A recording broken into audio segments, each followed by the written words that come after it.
ధనలక్ష్మి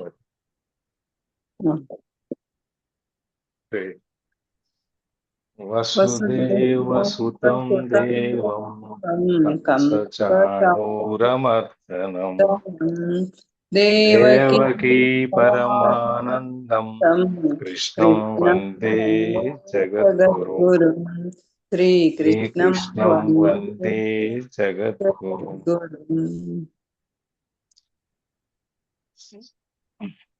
నిన్న మనం స్వామి ఎప్పుడెప్పుడు జన్మనెత్తుతారో దగ్గర నుంచి తర్వాత స్వామి యొక్క జన్మం గురించి, కర్మల గురించి, ఆయన చేసే లీలల గురించి ఎవరైతే తెలుసుకుంటారో వాళ్ళు మళ్ళీ మరణం అనేది లేకుండా మోక్షాన్ని పొందుతారు అని చెప్పేసి అంటే భగవంతుడిని తెలుసుకున్నవాడు భగవంతుడే అవుతాడు అని చెప్తూ స్వామి యొక్క లీలలు, ఆయన యొక్క జన్మ గురించి మనం ఎలాగో చెప్పలేం. ఎందుకంటే సృష్టి నుంచి ఆయన మొదటి నుంచి ఉన్నారు కాబట్టి ఎన్ని సృష్టిలు అయినా కూడా అన్ని మళ్ళీ ఆయన చేస్తున్నారు కాబట్టి ఆ జన్మ ఎత్తినప్పుడు ఆయా సందర్భాల్లో ఎప్పుడు అవసరం అప్పుడు జన్మనెత్తారు కాబట్టి దాని గురించి మనం ఆయన జన్మ గురించి మనకు తెలియదు, మనకు తెలుసుకోలేము, చెప్పలేము అన్నమాట. కాకపోతే ఆయన లీలలు, ఆయన యొక్క పనులు, ఆయన చేసే వాటన్నిటిని, ఆయన కర్మ అనేది మన మనుషులకైతే కర్మలు అంటాం, స్వామికి అయితే లీలలు అంటాం. దాన్ని చేసుకుని మనం నిర్మలమైన మనసుతో భగవంతుణ్ణి పారవస్యంతో మనస్ఫూర్తిగా మనసులో ఆయన నింపుకొని మనం ఎప్పుడు నిరంతరము భగవద్ధ్యానంలో ఉంటే మనకి పరమాత్మ పొందటానికి తేలికవుతుంది అని చెప్పి అనుకున్నాం. అదేవిధంగా అప్పుడు అదే సందర్భంగా మనకి ఎన్ని రకాల భక్తి ఉంది, నవవిధ భక్తి గురించి చూసాం.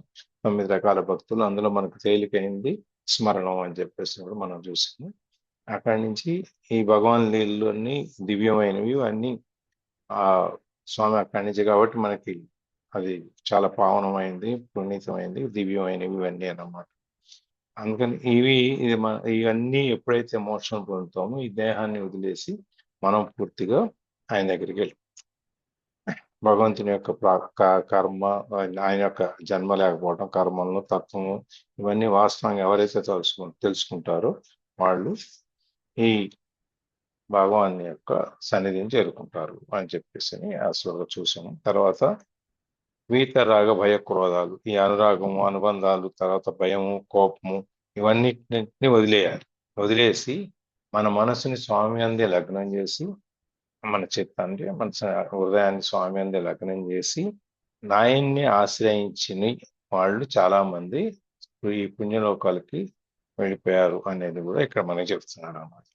ఈ జ్ఞానయోగంలో జ్ఞానం అంటే తపస్సు, యజ్ఞము ఇవన్నీ వివిధ రూపాల్లో చెప్తారు.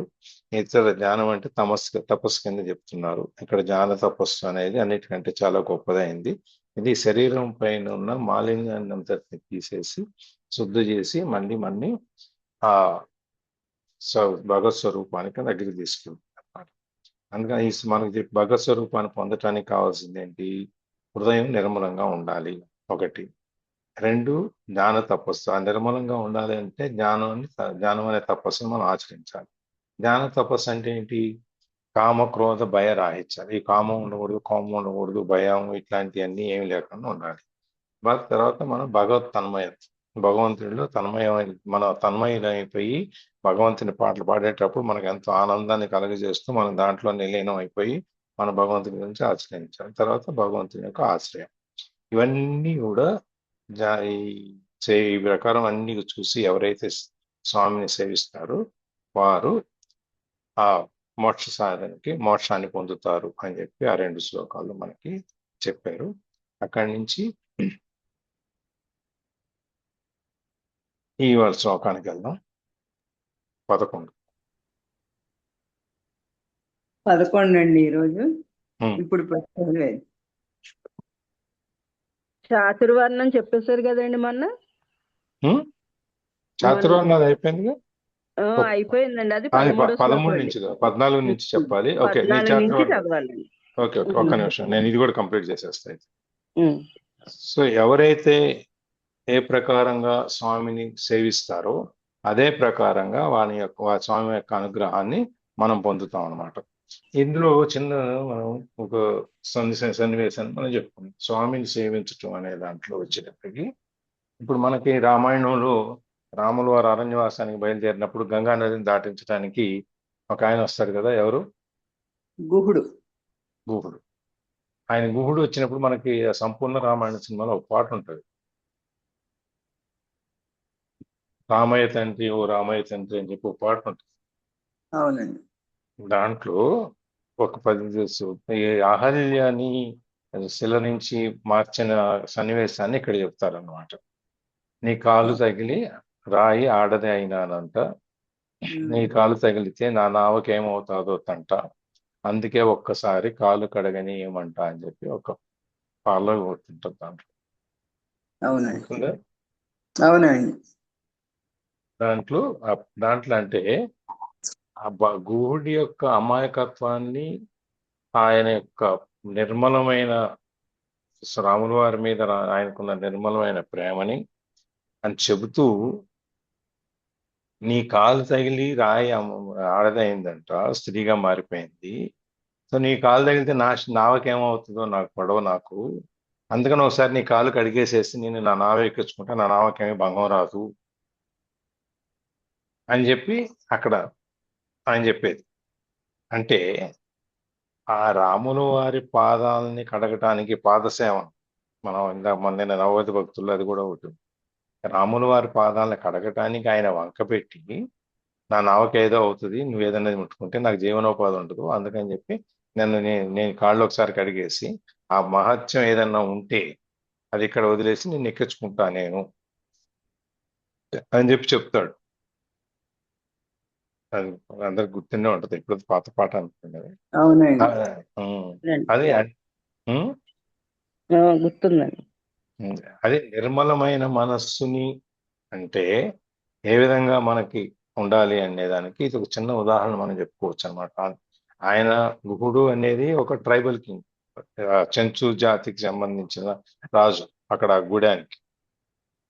అయినా రాముల వారు అంటే ఆయనకి ఎంతో ప్రేమ, ఆయన మంచి స్నేహితుడు వాళ్ళిద్దరు కూడా. వాళ్ళు ఆయన ఇది వచ్చినప్పుడు నువ్వు ఇక్కడే ఉండి నా రాజ్యాన్ని నేర్కో, నువ్వు ఇక్కడే ఉండి నువ్వు ఎక్కడికి వెళ్ళొద్దు అని చెప్పి అడిగితే, లేదు నేను అరణ్యవాసానికి బయలుదేరాను అందుకని వెళ్ళాలి అని చెప్పినప్పుడు గంగా నదిని దాటించడానికి ఊరు వెళ్తూ ఈ పాటలో ఈ పదాలు వస్తాయన్నమాట. అంటే అక్కడ గుడి చెప్పాడో లేదా మన కవి గారు మనకి చెప్పింది, మనకు అర్థమయ్యేంత వరకు ఏంటంటే స్వామి మనం గనక పూర్తిగా సర్వ శరణాగతి చేసుకున్నప్పుడు స్వామిని మనం ఏ విధంగా పూజించినా ఆయన తీసుకుంటాడు. నువ్వు ఈ విధంగానే పూజిస్తే నేను మనసే ప్రధానమని. మనస్సే ప్రధానం. నువ్వేం చేసావు, ఎంత చేసావు అనేది నాకు అక్కర్లేదు. నీ మనస్సును నా మీద పెట్టావు, నువ్వు ఎంత ధ్యానం నా మీద చేసావు, నువ్వు ఈ డీవియేషన్లు ఏమి లేకుండా అటుపక్కకి ఇటుపక్కకి ఏమి లేకుండా నువ్వు ఎంత నాతో ఉన్నావు అనేది ఆయనకి లెక్క. అందుకని అది ఆ నిర్మలమైన భక్తి ప్రేమ అనేది ఎట్లా ఉంటుంది అనే దానికి అదొక చిన్న ఉదాహరణ అన్నమాట.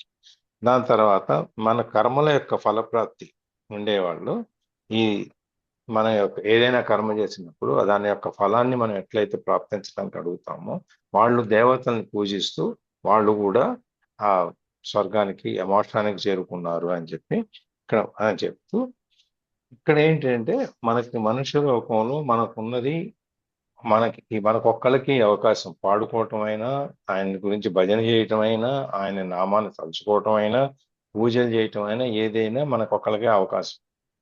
ఇంకెవరికి ఇంకా మిగతా లోకాల్లో మిగతా ప్రపంచాల్లో ఆ ఈ అవకాశం వాళ్ళకి ఎవరికి లేదు, లేకపోతే ఉన్న చాలా తక్కువ అవకాశం.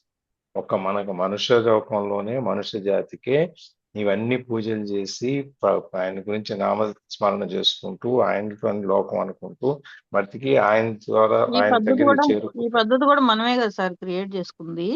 దేవుడి నామస్మరణ చేయాలి, మనం దేవుడికి అంటే మన చేయాలి అని. వాళ్ళు ఎప్పుడో చెయ్యండి రా అదే బాబు, సార్, ఇట్లా చేయండి అదే అది అని చెప్పారు. అది మనం చేసుకుంటూ వస్తున్నాం. ఇప్పుడు ఒక్కొక్క యుగంలో ఒక్కొక్క పద్ధతిలో మనకి ఇవన్నీ ఉంటాయి. అవకాశాలే. ఇప్పుడు కొత్త యుగంలో 4 పాదాల మీద ధర్మం నడిస్తే కలియుగంలో ఒక పాదం మీద నడుస్తుందని చెప్తారు. కాదా? ఆ విధంగా ఒక్కొక్క యుగానికి వచ్చేటప్పుడు కొన్ని పలచబడిపోతుంటాయి పద్ధతులన్నీ.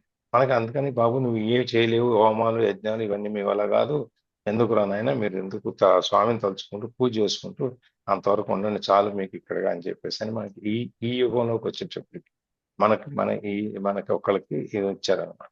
అందుకని మనం నిన్న అది కూడా రామదాస్ గురించి కూడా చెప్పుకున్నాం. నీ పూజలు ఈ పాటలు మంత్రాలు ఇవన్నీ నాకు లేకపోతే నేను అక్కడ నాకు అక్కర్లేదు, మోక్షం అక్కర్లేదు, నేను ఇక్కడే ఉండి నేను సేవ చేసుకుంటాను అని చెప్పాను విషయం కూడా మనం నిన్న చూసాం. అది అక్కడ ఈ కర్మ యొక్క ఫలితం మనకి ఏ మంచి కర్మ చేస్తే మంచి ఫలితం, వేరే కర్మ చేస్తే ఆ ఫలితం వస్తుంది. కాబట్టి మనం ఎప్పుడైతే నిష్కామ కర్మయోగంలో మనకి ఇది చెప్పారు కాబట్టి ఏమీ ఆశించకుండా మనం ఎప్పుడైతే మన కర్మల్ని మనం చేసేస్తామో అప్పుడు మనం స్వామికి దగ్గర అవుతాము అని చెప్పి ఇక్కడ. దాంతోపాటు ఈ 4 వర్ణాలని మనకి 3 రకాల గుణాలు, సత్వగుణము, రజోగుణము, తమో గుణం. ఈ 3 గుణాల యొక్క లక్షణాలు మనం ఇంతకుముందు చూసాము. ఆ 3 గుణాల యొక్క లక్షణాలు ఉన్న వాళ్ళని ఏ విధంగా ఉన్న వాళ్ళని ఒక్కొక్క వర్ణం కింద, ఒక్కొక్క జాతి కింద వాళ్ళు స్వామి మనకి విడగొట్టారనమాట. అంటే అది సత్వగుణం ఉన్న వాళ్ళందరూ బ్రాహ్మణులు. అంతేగాని ఇక్కడ కులమాత పుట్టుక ప్రాతిపదిక కానీ కుల ప్రాతిపదిక కానీ ఏమి లేవు. ఈ గుణం ఉన్నవాళ్ళు వీళ్ళు కేటగిరీ అంతే. సత్వగుణం ఉన్న వాళ్ళందరూ బ్రాహ్మణులు, కొంచెం సత్వగుణము రజోగుణం ఎక్కువగా ఉన్నవాళ్ళు క్షత్రియులు, అట్లాగే కొంచెం సత్వగుణము, కొంచెం రజోగుణము, కొంచెం తమో గుణం, ఈ 3 కొద్దిగా ఉన్నవాళ్ళు వైశ్యులు, పూర్తి తమో గుణము ఉన్నవాళ్ళు, కొంచెం రజోగుణం అంటే వీళ్ళు సత్వగుణం ఉండదు అనమాట, వాళ్ళు సూతులు. ఈ విధంగా 4 రకాలుగా మన మనుషుల్ని విభజించారు. మనం ఏ గుణాన్ని పెంచుకుంటే ఆ జాతిలోకి వెళ్ళిపోతాం. అంతేగాని మన జన్మతః నేను ఇది కాబట్టి నాకు ఆ గుణం ఉన్నా లేకపోయినా నేను ఇదే అని చెప్పి అనటానికి మనకు వీల్లేదు అనమాట. అందుకని స్వామి అక్కడ ఈ 4 వర్ణాలని మనకి వివిధ మన ప్రజానీకాన్ని, మన జీవులందరినీ ఆయన విభజించారు అన్నమాట. ఇక్కడ వరకు నిన్న చూసాము. ఇక్కడి నుంచి ఇవాళ 14, 15 చదువు. నమాం కర్మాణి లింపంతి నమే కర్మ ఫలే స్పృహ ఇతి మాం యో బిజానాతి కర్మభిర్న సబధ్యతే. దీని అర్థం చూద్దాం. మాం నన్ను, కర్మాణి కర్మములు, నలింపంతి అంటవు, మే నాకు, కర్మఫలమునందు, స్పృహ కోరిక నా లేదు, ఇతి ఈ ప్రకారముగా, మాం నన్ను, యహ ఎవడు, అభిజానాతి తెలుసుకొనుచున్నాడో, సహ అతడు, కర్మల చేత నా బధ్యతే కట్టుపడడు. స్వామి ఏం చెప్తున్నారు ఇక్కడ? ఇందులో నాకు కర్మలు అనేవి లేవు, నాకేమి దాని యొక్క ఫలితాలు ఎటువంటిదైనా నాకు అంటవు, కర్మ ఫలితం నాకు ఎటువును నాకు అంటదు. దాని మీద నాకు ఆ ఫలం, నేను ఈ పని చేశాను, నేను వీడిని కాపాడాను, లేకపోతే నా లీలలో ఈ రాక్షసుని నేను చంపేశాను కాబట్టి దాని యొక్క ఫలితం ఏదైనా ఉంటే నాకు అంటుంది అనేది అట్లా ఏమి ఉండవు ఆయనకి ఏది కూడా. ఎందుకంటే చేసేది, పుట్టించేది, నడిపించేది, లయం చేసేది అన్నీ వాళ్ళే కదా. అందుకని వాళ్ళకి ఇవేవి అంటాం అనమాట. దాని మీద వాళ్ళకి కోరిక కూడా ఉండదు. నేను ఈ పని చేశాను కాబట్టి నాకు ఈ ఫలితం రావాలి, ఈ ఫలితం వస్తే నేను మనం అనుకుంటా మనం ముక్కుంటాం కదా, 108 కొబ్బరికాయలు కొడతాను, మా అబ్బాయి యూనివర్సిటీ టాపరు, లేకపోతే స్టేట్ టాపర్ అయితే, లేకపోతే IAS లో టాపర్ అయితే నీకు 108 కొబ్బరికాయలు ఏంటి, 1116 కొబ్బరికాయలు కొడతాం అని చెప్పి మొక్కుంటాం మనం. ఆ విధంగా ఇట్లా ఫలితాన్ని ఆశించి కర్మలు చేసేదానికి ఆయనకి ఆయన ఏ కర్మ చేసినా కూడా, ఏ లీలలు చూపించినా కూడా ఆయనకి ఎటువంటి దాని మీద వచ్చే ఫలితాన్ని గురించి ఆయనకి ఎటువంటి ఆపేక్ష, కోరిక ఏమి ఉండదు, ఆలోచన కూడా ఉండదు దాని గురించి. అట్లా ఎవరైతే స్వామి గురించి ఆయన కర్మలకి అతీతుడు, ఆయన బద్ధుడు కాదు, ఆయనకి దాని మీద ఈ ఫలితం గురించి ఆయనకి ఎటువంటి కోరిక, ఆపేక్ష, దాని మీద దృష్టి ఉండదు అని చెప్పి తెలుసుకోవాలి. తెలుసుకున్న వాడికి ఈయన ఈ కర్మ, మనం కూడా అట్లా తెలుసుకున్నప్పుడు మనం కూడా ఈ కర్మలు ఏవైతే మనం చేస్తున్నామో వాటికి మనం బంధింపబడం, వాటికి మన బంధనాలు ఉండవు, మనం ఫ్రీ అయిపోతాం. మనం చేసే కర్మ ఎప్పుడైతే భగవంతుడికే కర్మ మీద ఆపేక్ష లేనప్పుడు మనకెందుకు ఉండాలి? కాబట్టి మనం కూడా కర్మ ఫలితం మీద ఎప్పుడైతే మనకు ఆపేక్ష ఉండదో అప్పుడు మనం ఆటోమేటిక్గా ఈ కర్మల బంధంలో మనం చిక్కుకోం. ఈ కోపం, రాగం, భయం, అభిమానం, ఆప్యాయతలు వీటన్నిటి మనం చిక్కుకోము. మనం తామరాకు మీద నెట్టిబొట్టులాగా అందరిలో ఉంటాము, కానీ మనకు మనగానే ఉంటాం. ఆ విధంగా అన్నమాట. మనం అక్కడ ఈ అట్లా ఎవరైతే తెలుసుకుంటారో వాళ్ళు, ఆ జీవుడు తాను కూడా ఈ ప్రతిఫలాపేక్ష అనేది కూడా లేకుండా ఆయన జీవుడు కూడా అలాగే ఉంటాడు అన్నమాట. అప్పుడు ఆ విధంగా వాళ్ళు ఈ కర్మలు కర్మల యొక్క ఫలితానికి వాళ్ళకి అంటదు. ఇది మంచి ఫలితమైనా చెడు ఫలితమైనా ఏ ఫలితమైనా ఇది ఈ కర్మల యొక్క ఫలితం. భగవంతుడిని ఎప్పుడైతే మనం అనుసరిస్తామో, ఆ మార్గంలో ఎప్పుడైతే మనం వెళ్తుంటామో, ఇవన్నీ ఏవి మనకు మనం అప్పుడు ఎప్పుడైతే ఈ బంధ విముక్తి అనేది మనకు జరుగుతుందో మనం మోక్ష సాధకులు అవుతాం. అట్లా ఈ బంధ విముక్తి పొంది చాలా మంది మోక్ష సాధకులు మోక్షాన్ని పొందిన ఉదంతాలు కథలు మనకి మన పుస్తకాల్లో, ఈ భగవంతు మనకి రాసిన పురాణాల్లో, వేదాల్లో, లేకపోతే ఈ రామాయణ భారతాల్లో, ఇతిహాసాల్లో వీటన్నిటిలో మనం చూస్తాం. తర్వాత మనకి చరిత్రలో కూడా ఈ రీసెంట్ 400 ఏళ్ళు 500 ఏళ్ళు ఇంత ముందుకు వెళ్ళినా కూడా మన ఈ చరిత్రలో కూడా మనకి ఇవన్నీ మనం చూస్తాం. లేటెస్ట్ గా కావాలంటే మనకి అన్నమయ్య చరిత్ర మనకు కనపడుతుంది. ఈ విధంగా ఎవరైతే స్వామిని పూర్తిగా నమ్ముకుని ఈ బంధాలన్నీ వదిలించుకుని ఎవరైతే చేస్తారో, ఎవరైతే ఉంటారో, స్వామిని అనుసరిస్తారో వాళ్ళు కూడా ఈ మోక్ష సాధనకి అర్హులు అవుతారు, మోక్షాన్ని సాధించగలుగుతారు అన్నమాట. Yes, next 15.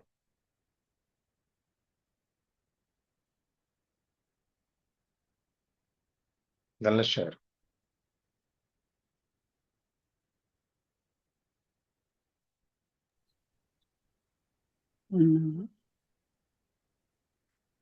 బాగానే చదవండి.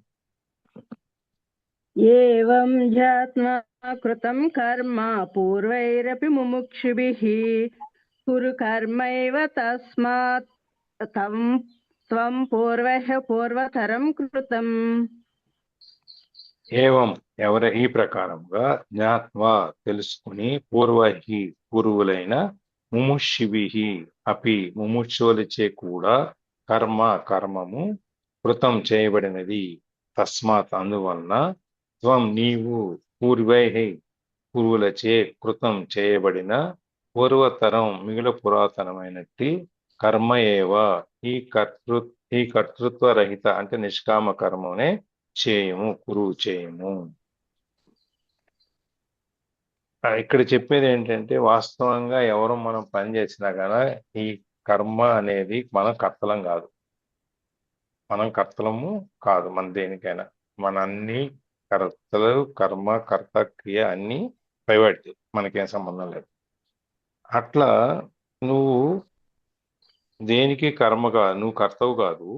నీకు కర్మఫలం నుండి ఆపేక్ష ఉండకూడదు. నువ్వు చేసే దాని మీద ఆ ఫలితం గురించి దాని మీద నీకు ఆ కోరిక, ఆపేక్ష, నీకు బంధము అవన్నీ ఏమి ఉండకూడదు. ఈ ప్రకారంగా ఈ విధంగా నువ్వు ఎప్పుడైతే కర్మాచరణ చేస్తావో, నీ కర్మలను ఆచరిస్తావో భగవంతుని యొక్క కర్మ ద్వారా ఇంతకుముందు కూడా ఎంతో మంది ముముక్షువులు అంటే మోక్ష సాధకులు ఈ నిష్కామ కర్మ అనే దాన్ని అనుసరించి వాళ్ళు మోక్షాన్ని పొందారు. కాబట్టి అర్జున, నీవు కూడా ఈ పురాతనమైనటువంటి ఎప్పటి నుంచో మేము చెప్తున్న ఈ అతి పురాతన అంటే సూర్యుడి దగ్గర నుంచి చెప్పుకుంటూ వచ్చాడు కదా నిష్కామ కర్మయోగం గురించి, అట్లాంటి దాన్ని నువ్వు కూడా ఆచరించు అని చెప్పి నువ్వు అర్జునుడికి స్వామి బోధిస్తున్నాడు అనమాట. ఇక్కడ ఈ నిష్కామ కర్మ చరణం అనేది మోక్ష సాధనకి ఒక పునాది.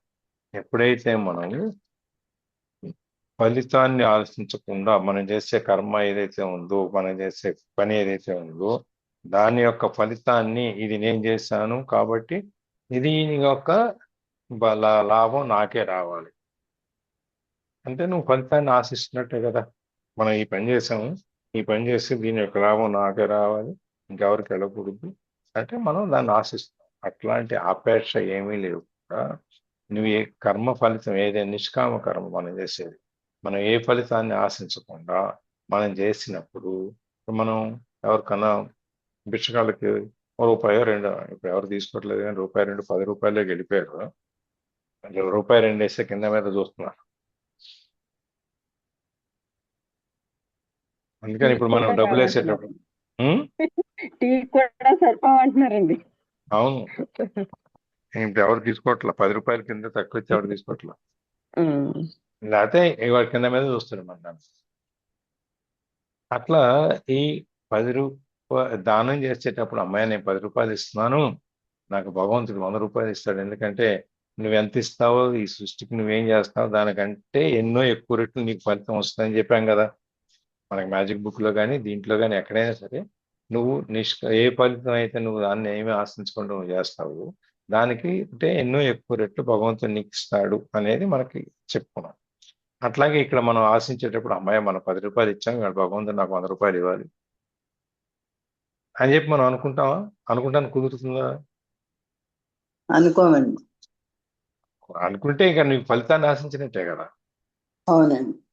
కాబట్టి మనం దానం చేసినా, ధర్మం చేసినా, ఏ పని చేసినా, గుళ్ళో పంతులు గారికి కానుకేసినా, దర్శన ఇచ్చినా, ఏది ఇచ్చినా సరే, అమ్మాయి నీకు 100 రూపాయలు దర్శన ఇచ్చాను, రేపు పొద్దున్న నుంచి నేను రాగానే నాకు ముందు తీర్థం సెటార్ ఇచ్చేస్తాడు, లేకపోతే నా క్యూలో నుంచి బయటకు తీసుకొస్తాడని ఆశించి ఇవ్వట్లేదు కదా మనం.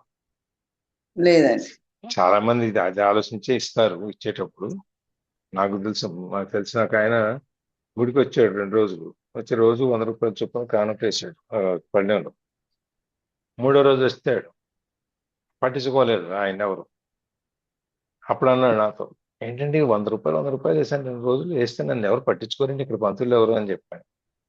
ఓ నేను పట్టించుకోవాలని నువ్వు డబ్బులు వేసావా, ఎందుకు పట్టించుకుంటారు, అక్కడ మా వాళ్ళు అంతకంటే ముదురులు ఇక్కడ అని చెప్పాను.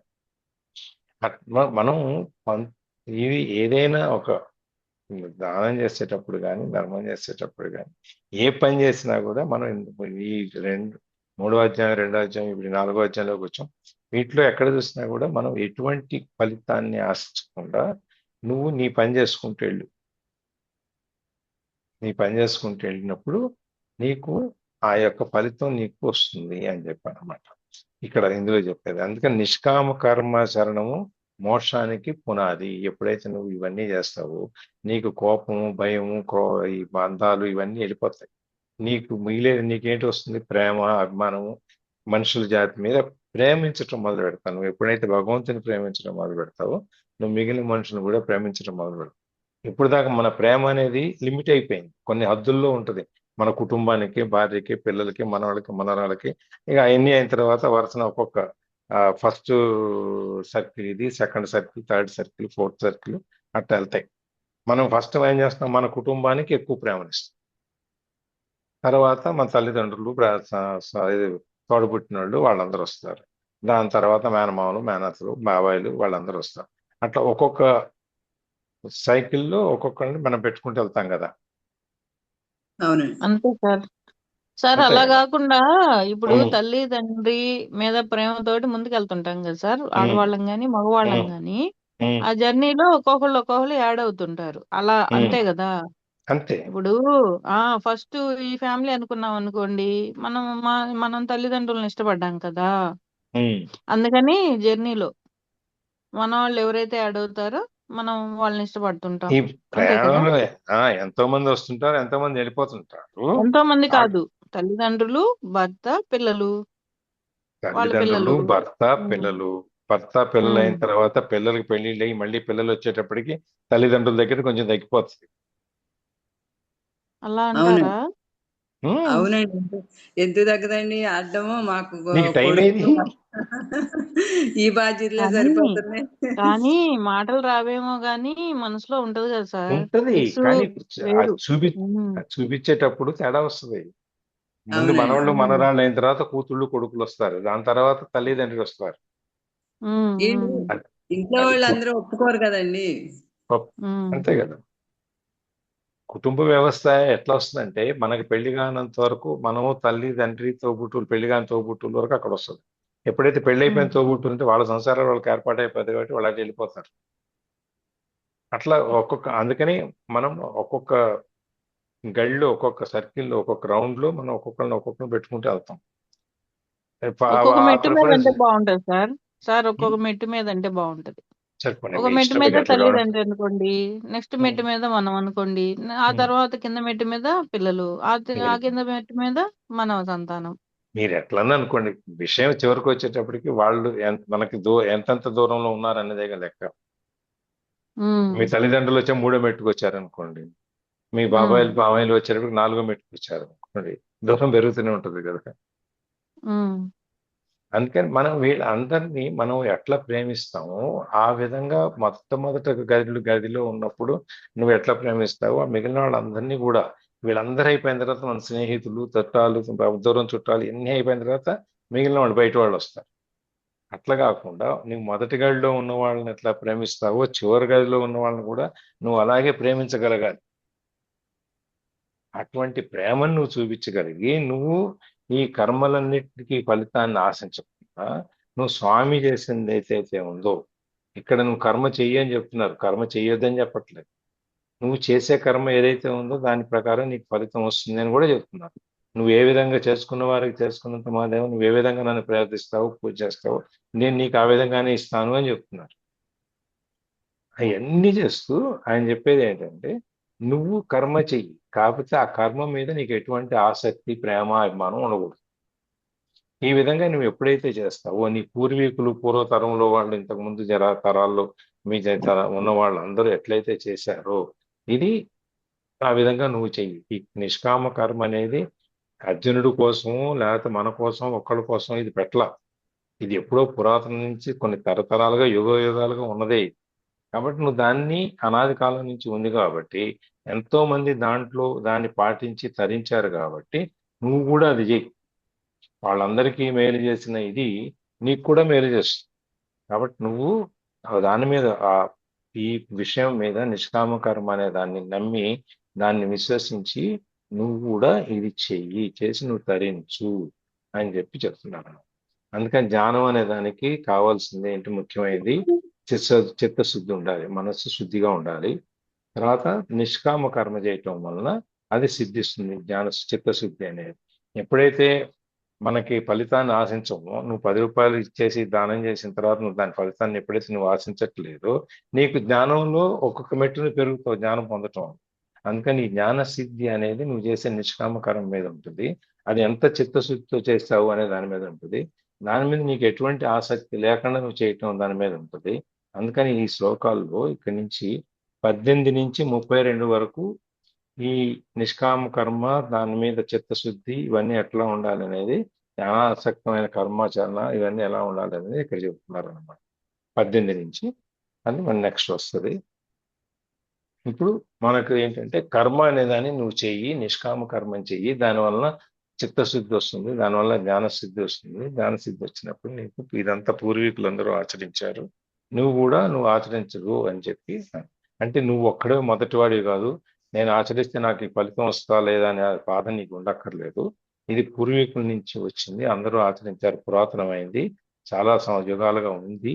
కాబట్టి నీకు కూడా ఫలితం వస్తే నువ్వు దీని గురించి నువ్వు నేనే ఇప్పుడు ఏదైనా పని మనమే మొదలు పెట్టాం అనుకోండి, మనకి ఎట్లా ఉంటుంది ఫీలింగు, నేనే మొదలు ఏమవుద్దో ఏంటో అని. అదే నలుగురు చేసిన పని మనం చేసాం అనుకోండి, తేలిక అవుద్దా లేదా?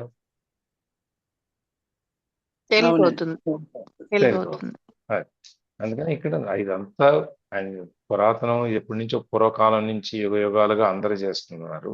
తెలిసిన వాళ్ళందరూ మోక్ష సాధనకు అర్హులయ్యి మోక్షాన్ని సాధించారు. కాబట్టి నువ్వు కూడా చెయ్యి అని చెప్పి అర్జునుడికి స్వామి అక్కడ చెబుతున్నారు అన్నమాట. అంటే మనకి చెబుతున్నారు, బాబు మీరు అందరూ చెయ్యండి ఆయన అని చెప్పాను. Yes, next. కిం కర్మ కిమకర్మేతి కవయోప్యత్ర మోహితాః తత్తే కర్మ ప్రవక్ష్యామి యజ్ఞాత్వా మోక్ష్యసే శుభాత్. కర్మ అంటే కర్మ, కిం ఏది, అకర్మ అంటే కర్మ కానిది, కిం ఏది, ఇతి అత్ర అను ఈ విషయమున కవయః అవి మేధావులు కూడా మోహితాః మోహమును చెందిరి, యత్ దేనిని, జ్ఞాత్వా తెలుసుకొని, అశుభము నుండి సంసారబంధమైన అనర్థం నుండి మోక్షసే విముక్తులు కాగలవు. తత్కర్మ ఆ కర్మను తే నీకు ప్రవక్ష్యామి లెస్సగా చెప్పేదను. మనకి ఒక పని చేయటానికి మనకు 3 రకాల లక్షణాలు ఉంటాయి. ఒకటి కర్మ చేయటం మామూలుగా. రెండోది మనకు నిర్దేశించబడని కర్మ ఏదైతే ఉందో, మనకు చెప్పబడని కర్మని మన నిషేధితమైంది, మనం చేయకూడదు అని చెప్పే కర్మని, నువ్వు ఇది తప్పు, ఇది చేయకూడదు అని చెప్పి అనే కర్మని మనం నిషేధింపబడిన వాటిని మనం చేయకూడదు అని చెప్పే వాటిని చేయటం అనేది ఒక కర్మ. అసలు ఏ కర్మ చేయకుండా కూర్చోవటం అనేది ఇంకోటి, సోమరిపోతులా కూర్చోవటం అనేది ఒకటి. ఈ రకాలైనటువంటి 3 రకాల కర్మలు మనం చేస్తాం. అంటే కర్మ, అకర్మ, వికర్మ. కర్మ అనేది మనం చేయటం, అకర్మ అనేది ఏమి చేయకుండా ఉండటం, వికర్మ అనేది నిషిద్ధమైనది ఏదైతే ఉందో చేయకూడని పనులు చేయటం. ఈ 3 రకాల కర్మలు మనం చేస్తాం. అందుకని ఈ శ్లోకంలో చెప్పండి ధనుష్. ఇంకో అందుకని ఈ శ్లోకం శ్లోకం చెప్పండి. తర్వాత లేదు. శ్లోకం అండి. లేదు కాదు మీరు మాట్లాడింది ఏమన్నా ఉంటే చెప్పండి అన్నారు, మధ్యలో వినపడిందిలే మాట. ఆ, మీరు చెప్పండి సార్, అనుకోకుండా వినపడిందిలే. అదే కర్మ అనేది కర్మలు 3 రకాలు. కర్మ ఎట్టిది, అకర్మ అంటే ఏంటి, కర్మ అంటే ఏంటి అనే ఈ విషయం మీద పండితులు కూడా సరిగా తెలుసుకోలేకపోతున్నారు. అంటే బాగా చదువుకున్న వాళ్ళు, విద్యావంతులు అనేవాళ్ళు కూడా, వాళ్ళకు కూడా సరిగా తెలియట్లేదు. దేని నెరగినాచో నీవు సంసార బంధం నుండి విముక్తుడు కాగలవు, అట్టి కర్మ రహస్యాన్ని నీకు ఇప్పుడు తెలుపుచున్నాను. ఈ శ్లోకం యొక్క తాత్పర్యం అన్నమాట. చాలా మంది ఈ కర్మ అకర్మ అనే దాని యొక్క భేదం ఏంటి, దీంట్లో తేడా ఏంటి అనేది బాగా చదువుకున్న వాళ్ళు కూడా తెలుసుకోలేకపోతున్నారు. కాబట్టి నీకు సింపుల్గా, సులభంగా నీకు అర్థమయ్యేటట్లుగా అదంటే ఏంటో నీకు చెప్తాను అని చెప్పి చెప్తున్నారు అనమాట. అదే ఇందాక నేను మనం చెప్పిన 18 నుంచి 15 శ్లోకాలు, 32 శ్లోకం వరకు ఈ కర్మ బంధం అంటే ఏంటి, కర్మ అంటే ఏంటి, దీంట్లో ఎలా బయటికి రావాలనే చెప్తారనమాట.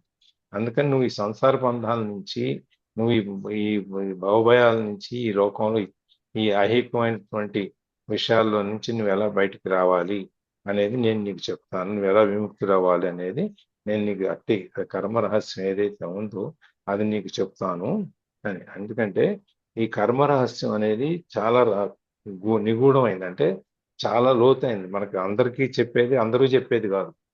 కాబట్టి గొప్ప పండితులు కూడా, శాస్త్రజ్ఞులు, ఎంత బాగా చదువుకున్న వాళ్ళు కూడా దాన్ని ఎంతవరకు లోపలికి వెళ్ళగలం అనేది దానికి తెలియదు అనమాట. ఎంత సముద్రం లోతు ఎట్లా ఉంటుందో అడుగు దాకా ఎలా వెళ్ళలేము, అలాగే ఇది కూడా, ఈ కర్మ రహస్యం అనేది కూడా అంత లోపలికి ఉంటుంది అనమాట. అందుకని అది తొందరగా తెలియదు. ఎప్పుడు తెలుస్తుంది మనకి అంటే భగవంతుడి యొక్క కరుణ మన మీద ఉన్నప్పుడు. లేదు అంటే అప్పుడు కూడా అసాధ్యమే కదా సార్. ఆయన ఉంటే ఇంకా ఆయనతో పాటు ఉంటే ఇంకా అసాధ్యం ఉంది. అలాగే ఒక సరైన గురువు నీకు దొరికినప్పుడు మనకి ఈ యొక్క కర్మ బంధాల నుంచి మనం బయటికి రావటం ఎలా అని చెప్పేసి, అందుకనే శ్రీకృష్ణుని విశ్వగురువు అనేది. ఆయన ఇవన్నీ చెప్పటం వల్లనే ఆయన గురువు అనేది. అందుకే ఆయన్ని ఏ దేవుడికి కూడా గురువు అని రాదు, ఈయనకు ఒక్కడికే, కృష్ణుడికి ఒక్కడికే విశ్వగురువు అని చెప్పి చెప్తారు ఆయన. అందుకని ఇట్లాంటి ఒక గురువు కింద, ఒక భగవత్ స్వరూపంతో, ఒక వాళ్ళతో మనం కలిసి ఉన్నప్పుడు, ఇప్పుడు నేనున్నా అనుకోండి, నేను బ్రాంచ్ మేనేజర్గా పనిచేసినప్పుడు నేను ఆ లెవెల్లోనే ఆలోచిస్తాను.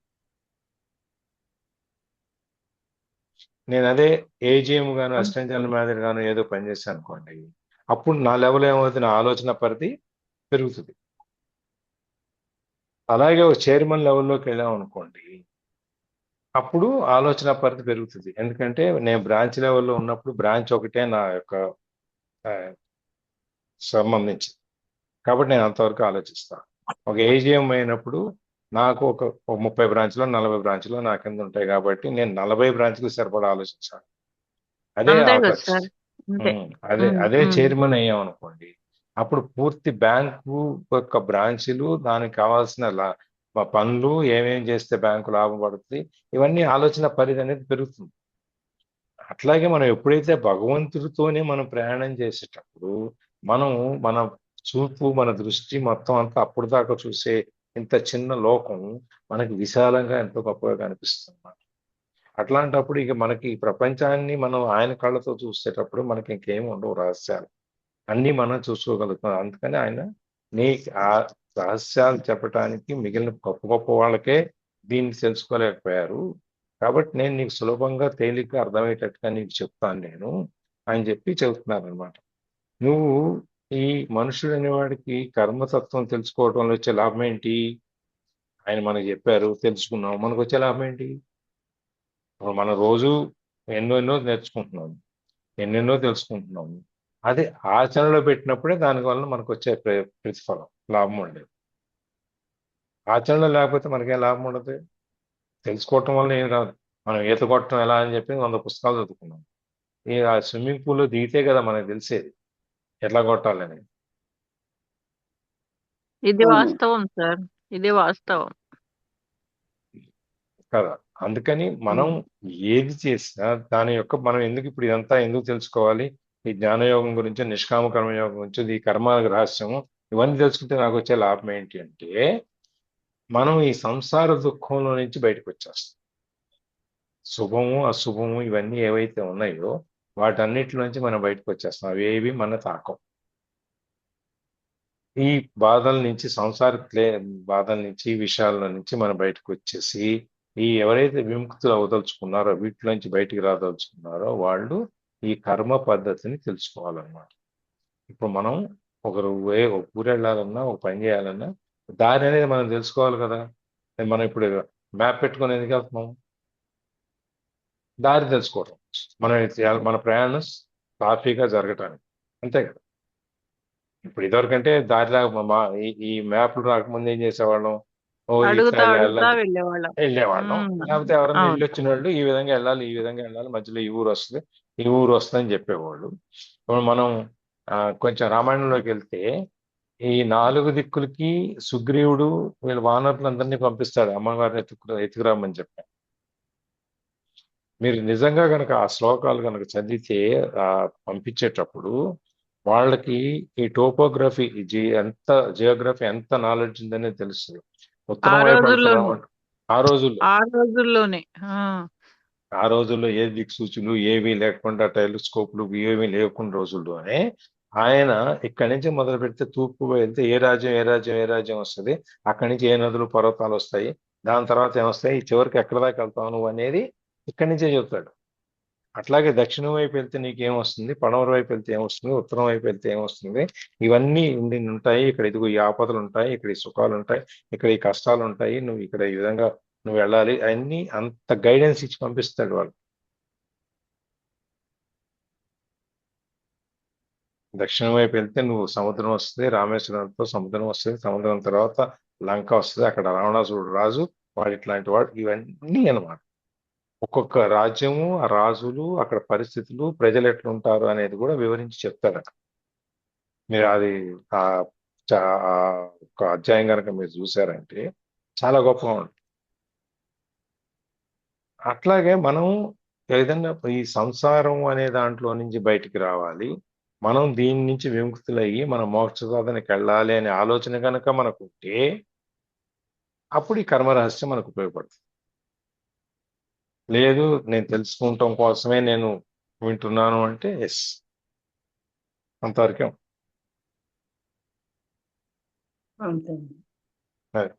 అందుకని ఆయన కర్మరహస్యం అనేది అంత తేలికైంది కాదు. మనం అనుకుంటాం అవునండి మీరు బంధాల నుంచి విడిపోమంటున్నారు, ఇవన్నీ సంసారం, ఇవన్నీ ఏంటి, ఇవన్నీ విడగొట్టుకొని బయటికి రమ్మంటున్నారా? విడగొట్టుకోవడం అలానే తెలియాలి కదా మనకు.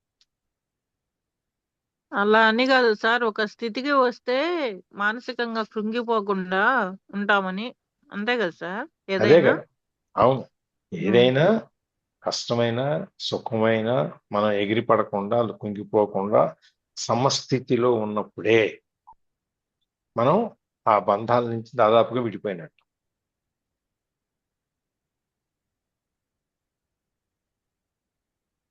వాళ్ళ బర్త్డే వచ్చింది, కరణం గారికి ఇంతమంది గ్రీటింగ్స్ చెప్పారు, నాకు అంతకంటే తక్కువ చెప్పారు, నాకు ఎక్కువ చెప్పారు, చూసావా నేనే గ్రేటు. ఇప్పుడు మీరే చెబుతున్నారు అసలు ఊరికి ఆలోచన లేదు, మీరే చెబుతున్నారు ఇప్పుడు ఊరికి ఆలోచన లేదు అస్సలు. నేనే చెబుతున్నానండి. అదే మూర్ఖత్వం అండి, అదే సంసారంలో ఉండి గొడవలు. నేను చెప్పేది అది. నేను చెప్పేది ఏంటంటే వీటన్నిటి గురించి ఆలోచించుకుంటూ అసలైన విషయాన్ని ఆలోచించడం మానేసి మనం ఈ కర్మబంధాలు వీటన్నిటిలోంచి బయటకు వచ్చి విముక్తి చెంది ఇవన్నీ ఎలా చేయాలి అనే దానికి స్వామి నెక్స్ట్ వచ్చే 18 నుంచి 32 శ్లోకాల్లో మనం ఏ విధంగా మనం ఈ కర్మ రహస్యాన్ని తెలుసుకుంటాము, దీన్ని మన జీవితానికి ఎట్లా ఉపయోగించుకోవాలి అనేది మనకి చెబుతున్నారు అనమాట.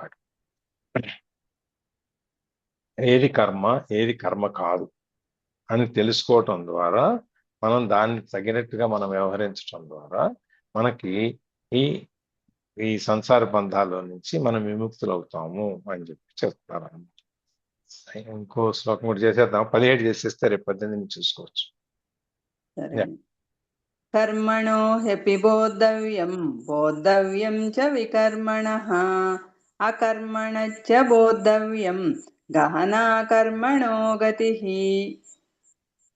కర్మణ అపి అంటే శాస్త్ర విహితమగు కర్మ యొక్కయు అంటే స్వరూపము, బోధవ్యం బోద్ధవ్యం అంటే తెలుసుకోదగినది, వికర్మణ చ శాస్త్ర నిశ్చితమగు కర్మ యొక్కయు స్వరూపము, బోద్ధవ్యం తెలుసుకొనదగినది, అకర్మణ చ కర్మరహిత తూష్ణీం భావం యొక్కయు స్వరూపము, బోద్ధవ్యం తెలుసుకొనదగినది. ఏలయనగా కర్మణ కర్మ యొక్క గతి తత్వము గహన చాలా లోతైనది, ఎరుగుట కష్టమైనది. శాస్త్రములచే విధించబడిన కర్మల యొక్కయు నిషేధింపబడిన వికర్మల యొక్కయు ఏమీ చేయక నూరుకొనుట అను అకర్మ యొక్కయు స్వరూపమును బావుగా తెలుసుకొనవలసి ఉన్నది. ఏలనగా కర్మ యొక్క వాస్తవ తత్వము చాలా లోతైనది, ఎరంగుట మిగుల కష్టతరము. ఇందాక మనం 3 కర్మల గురించి చెప్పుకున్నాం, కర్మ వికర్మ అకర్మ అని చెప్పారు. ఆ కర్మ అంటే చేయదగిన కర్మ, మనం ఏదైతే చేయాల్సిన పని ఏదైతే ఉందో అది కర్మ. అది విహిత కర్మ అంటే అది అందరూ యాక్సెప్ట్ చేసి అందరూ ఒప్పుకున్నది ఏదైతే ఉందో అది ఆ మామూలుగా మన కర్మ కింద లెక్క. వికర్మ అంటే చేయరని నిషిద్ధమైనది, మనం చేయకూడదు ఈ పని, తాగకూడదు, సిగరెట్ తాగకూడదు, లేకపోతే మందు తాగకూడదు, నువ్వు ఎవరిని అనకూడదు, లేకపోతే ఏ ఏ భోగలవలత్వానికి భోగాలకి నువ్వు ఆశపడకూడదు, ఇట్లాంటి కొన్ని నిషిద్ధమైనవి ఉన్నాయి. ఇప్పుడు నువ్వు సత్వగుణం ఉన్నవాడికి నా మాంసం తినకూడదు, రజోగుణం ఉన్నవాడు మాంసం తినాలి, ఏవో రకాల ఈ రాజులు వాళ్ళందరూ క్షత్రియులకి ఇది అవసరం. ఇవన్నీ ఏదో కొన్ని కొన్ని ఒక్కొక్కరికి కొన్ని నిషిద్ధమైనవి ఉన్నాయి, కొన్ని ఒక్కొక్కరికి అది మిగిలిన వాళ్ళకి బహుశా అంగీకరింపబడి ఉంటాయి. ఇట్లాంటి నిషిద్ధమైన కర్మలు ఏవైతే ఉన్నాయో అవి గురించి తెలుసుకోవాలి. ఇకపోతే ఆ కర్మ అంటే సోమరిపోతాను, ఏమి చేయకుండా ఊరి కూర్చోవటం, అది ఒక పద్ధతి. ఈ మూడింటిని కూడా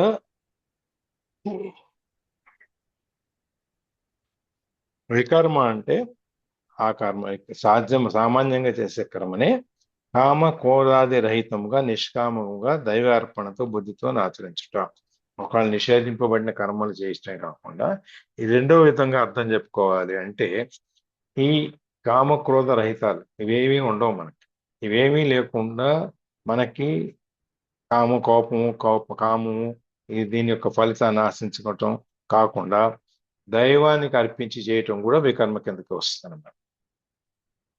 అకర్మ అంటే కర్మలో నుంచి మన దైవం దగ్గరికి తీసుకెళ్తూ అక్కడి నుంచి అకర్మ చేయటం వల్ల ఏమిటి వస్తుంది అని మనకి చెప్తున్నారు. ఒక పక్కనేమో సామాన్య భాషలో కనుక మనం చూడాలి అంటే, నార్మల్గా మనకు తెలిసిన భాషలో మనం అర్థం చేసుకోవాలి అంటే, కర్మ అంటే నువ్వు చేయాల్సిన పని ఏదైతే ఉందో నువ్వు చేస్తావు, వికర్మ అంటే నిషిద్ధమైంది, ఇది నువ్వు చేయకూడదు కాబట్టి నువ్వు చేయొద్దు, అకారం అంటే ఏమీ చేయకుండా ఖాళీ కూర్చో సోమరిపోతానంతో అనేది. ఈ 3 కర్మలు మనం సామాన్యమైన భాషలో మాట్లాడుకుంటే వీటి అర్థం ఇది. కాకపోతే ఈ భగవద్ అనుగ్రహంతో మనం కనుక ఈ విధంగా మాట్లాడుకుంటే కర్మ అనేది సామాన్యమైన కర్మ మనం చేయాల్సింది. వికర్మ అంటే ఎటువంటి కామక్రోధాదులు లేకుండా, కోరిక, కోపము, భయము ఇట్లాంటి ఏమీ లేకుండా నువ్వు చేస్తూ నీ ఏ ఫలితాన్ని ఆశించకుండా నువ్వు ఎప్పుడైతే భగవద్ దర్శనం కోసం ఈ భగవతార్పణతో నువ్వు ఎప్పుడైతే చేస్తావో, అర్పణ దవితార్పణం అనే బుద్ధితో భగవంతుడికి అర్పించాలనే బుద్ధితో నువ్వు ఎప్పుడైతే చేస్తావో అది వికర్మ అవుతుంది. అకర్మ అంటే ఇట్లు కర్మను అనాసక్తముగా ఆచరించుడితే చిత్తశుద్ధి వలన కలుగు నైష్కర్మ్యాత్మ స్థితి. ఏమీ చేయకుండా ఉన్నాం, కూర్చున్నావు. కూర్చున్నంత మాత్రాన నీ కాళ్ళు చేతులు కదలవే కానీ నీ మనస్సు ఆలోచన ఇవన్నీ కదలకుండా ఉంటాయా? అవి పనిచేస్తూనే ఉంటాయి కదా. అవును సార్, ఎప్పుడు పని చేస్తూనే ఉంటాయి. అవి ఖాళీగా ఉండవు. అవి నువ్వు కూర్చున్నంత మాత్రం కాళ్ళు చేతులు కట్టేసుకో. అందుకని నీ మనస్సు అది ఎప్పుడైతే పనిచేస్తుందో దాన్ని కూడా నువ్వు దైవం వైపు తిప్పినప్పుడు ఏ కర్మ అయితే నువ్వు ఆసక్తి లేకుండా నువ్వు చేస్తున్నావు అంటే, ఆసక్తి లేకుండా చేయటం అంటే ఏంటి, దాని ఫలితం గురించి మనం పట్టించుకున్నట్టే కదా. అట్లాంటి ఆసక్తి లేకుండా చేసే కర్మ నీకు చిత్తశుద్ధి కలుగుతుంది, అంటే మనశుద్ధితో నువ్వు చేస్తావు. ఎప్పుడైతే నీకు దాని మీద ఆశ లేదు, నువ్వు నిరాసక్తంగా అరుణ్ గారు చెప్పారు చేయాలి, సరే చేస్తున్నాను, దాని మీద ఏం ఫలితం వస్తుంది ఏంటి అనేది దాని మీద నాకు బాధ లేదు, ఆమె చెప్పింది నేను చేయాలి అంతవరకు.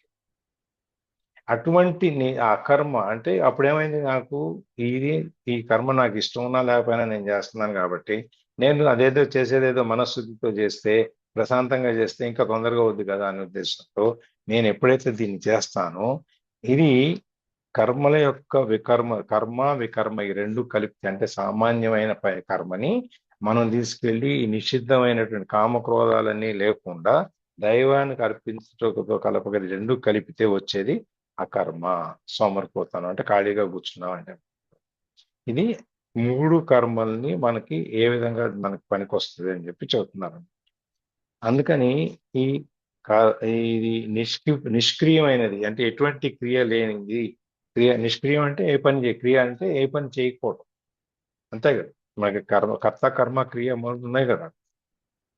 కర్త అంటే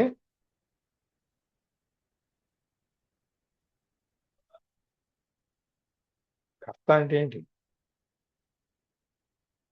చేసేవాడు.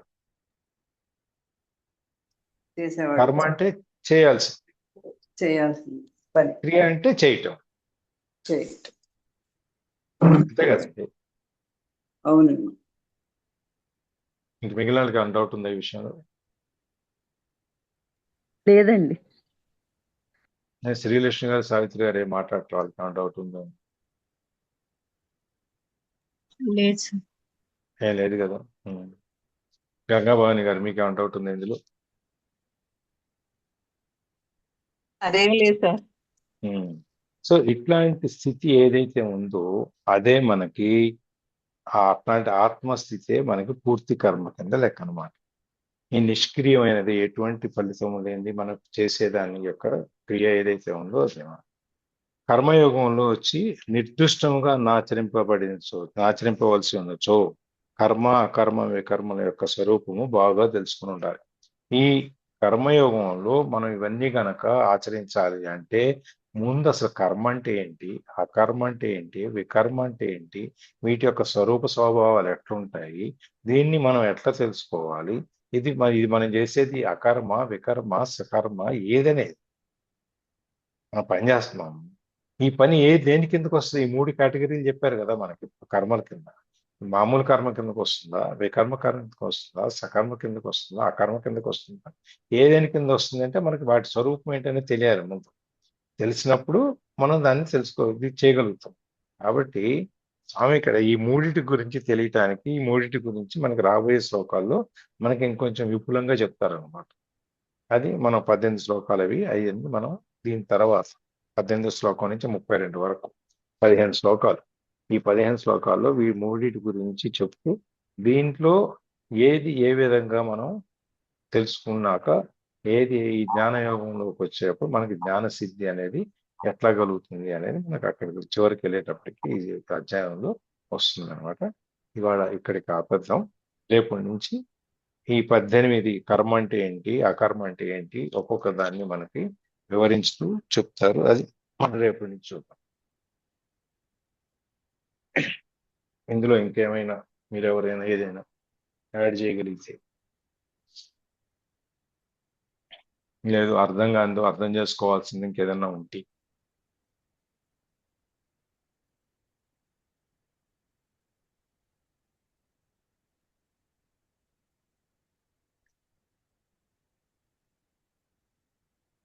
ఏం లేదా? బాగా చెప్పారు సార్, అర్థవంతం అయ్యే విధంగా చెప్పారు, బాగా అర్థమయ్యే విధంగా. కర్మ అకర్మ వికర్మ ఈ మూడిటి గురించి అంటే మనం చేసుకుంటూ పోతున్నాం కానీ అది ఎందులోకి వస్తుంది అనేది నిజంగానే కొన్ని విషయాలు తెలియదు. ఇది మనం మంచిదే చేస్తున్నాం అని అనుకుంటాము, కానీ భగవంతుని యొక్క విషయాలలో అది ఎందులోకి వెళ్ళి ఉంటుందో మనకు తెలియదు. ఇప్పుడు అలా కొన్ని తెలియకనే మనకు అవి గత జన్మ మన వెంట ఆ ఫలితం ఉంటుంది అని చెప్తారు కదా, కర్మ ఫలితం అని. అది మనము నిజంగానే పూర్తిగా తెలుసుకుంటే ఇంకా కొంత జాగ్రత్తగా ఏమి చెయ్యొచ్చు ఏమి చేయకూడదు అనేది తెలుస్తుంది.